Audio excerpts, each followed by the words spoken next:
So what I want you to do is focus as much as you can on the fundamentals, the basics.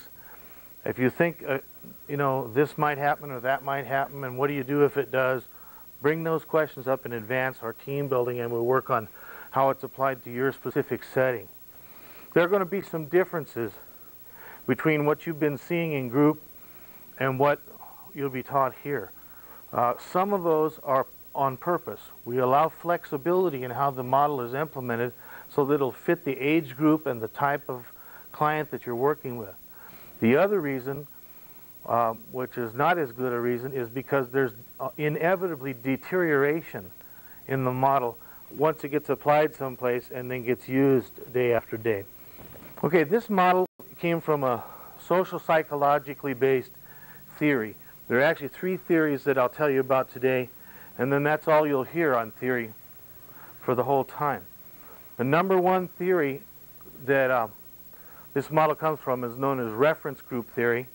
And in reference group theory, the general idea is that they believe that we as individuals want to fit into a group or subgroups, and what we're willing to do as individuals, if we see that our attitudes and our behaviors are out of compliance with the reference group, or they're disapproved of by the members in the reference group, then we'll over time we'll change them to get greater acceptance and get greater approval. If we see that our attitudes and behaviors are approved of by the members in the reference group, we'll increase those in both intensity and frequency, those attitudes and behaviors, in order to maintain our position of acceptance in the group and even enhance it. I suppose the most primary of reference groups would be a person's family. You know, you want to behave in such a way that you're not ostracized from your family. If there's marked disapproval from people in your family about the way you behave, in general, over time, you'll accommodate their expectations in order to not be ostracized. You see reference group in various forms in the real world.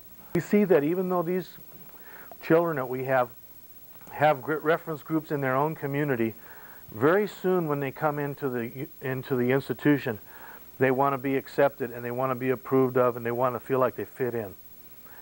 So we take that naturally occurring phenomena and try to integrate things in our treatment model that use that to our advantage.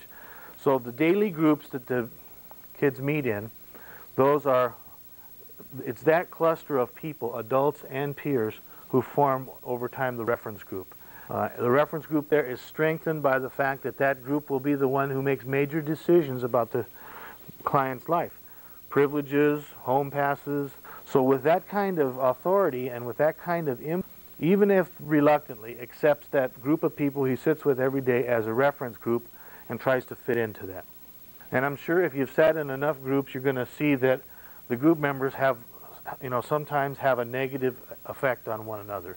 And some people say, well, if that's the case, aren't these groups doing harm? Well, our position is that the naturally formed reference group is acting in a delinquent subculture or in a behaviorally inappropriate subculture with or without our intervention. The difference is if they're in group doing it, we're seeing it.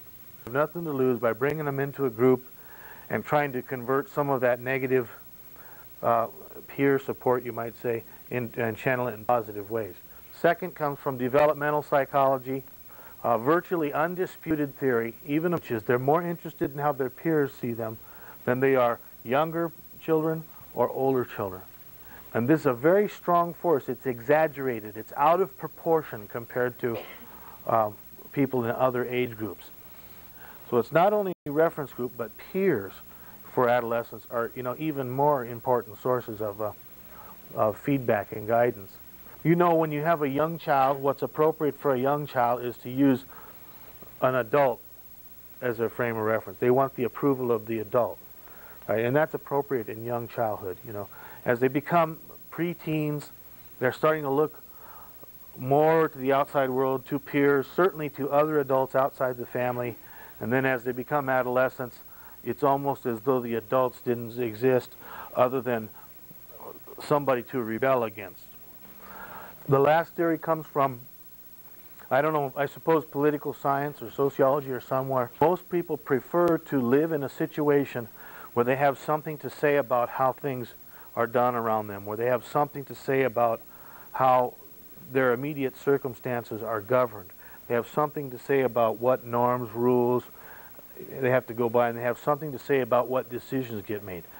Most people prefer that to the other extreme, which is a dictatorship, where someone tells them everything they're going to do. They have nothing to say about it. There's no way they could have any input, and they just have to do what they're told. And if we take a rigid position, a dictatorial position, with an adolescent and say, this is exactly how it's all going to go, and you've got nothing to say about that, or even a pre-adolescent, then what do you think they're going to do? They're going to rebel, okay? They're going to be rebelled, just like anybody else would. So with this in mind, we try to apply these concepts to the kids we're working with and introduce them to some limited forms of democracy in the group situation. With the young children, how much of a democratic process do you think there is? Not much. They're not going to have a great deal of say-so. But we're going to work to let them have as much say-so as they're able to handle responsibly. And now, with the older kids, let's say that are working with emancipation level kids, 17 years old maybe, and they're ready to go out in the world. They've been through a treatment program like this, most of them. They're much more high functioning. Kids like that, they can have a lot more to say about how the living unit is governed and what goes on in the living unit, because they have a greater capacity. So in order for this principle to work, you just have to share the decisions that are yours to make on a limited basis based on how the group demonstrates their ability to handle them appropriately. But in order for the principles of democracy to work, if you feel like you could have some influence if you wanted to, then you probably are going to feel comfortable enough to where you're not going to be an out-and-out, there's not going to be an out-and-out rebellion. So the idea of democracy is to have that perception of being able to have influence if you choose to do that, if you're willing to pay the price, and use your time and take an active role. Once that perception is there, and once people see that they could make some change if they wanted to, usually they're satisfied, and then they go on about their complacency and live their lives and let someone else handle all the problems and criticize them. So those are the three principles upon which this model hangs: reference group theory, developmental psychology, and this issue of democracy versus autocracy.